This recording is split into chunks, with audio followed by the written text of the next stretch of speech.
இந்த குருநாதர் இருக்காரே, இவர் நம்மூர்காரரு, மதுரைக்காரர் தான். அப்படி இருக்கும்போது கேரளாவில் பந்தாள நாட்டுக்கு இவர் திடீர்னு கிளம்பி வந்து சேர்ந்ததுக்கு என்ன காரணம் அப்படின்னு சொல்லி கேட்டா, இவருக்கு ஒரு கனவு வந்திருக்கு.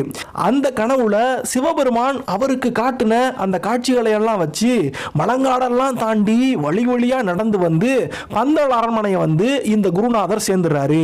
இப்படி மதுரையில் பாடம் சொல்லி கொடுத்துக்கிட்டு இருந்த குருநாதர் ஏன் பந்தாளத்துக்கு வரணும் அப்படின்னு சொல்லி கேட்டா, இவர் தான் மணிகண்டனுக்கு குருநாதரா வரணும் அப்படிங்கிற சிவபெருமானுடைய சித்தப்படி தான் எல்லாமே நடக்குது. அப்புறமா பந்தாள ராஜா அவருடைய நாட்டில் இருந்த ஒரு சின்ன குன்று மேல இந்த குருநாதருக்கு ஆசிரமம் அமைச்சு கொடுத்து மணிகண்டனை அவர்கிட்டயே பாடம் கத்துக்க சொல்லி அனுப்பி வச்சிருக்காரு. இப்படி எங்கேயோ மதுரையில் இருந்த ஒருத்தரை இங்க கொண்டு வந்து ஆண்டவனால அவருக்குன்னு அனுப்பி வைக்கப்பட்ட ஒரு சீடன் ஒரு சாதாரண குழந்தையா இருக்க முடியுமா?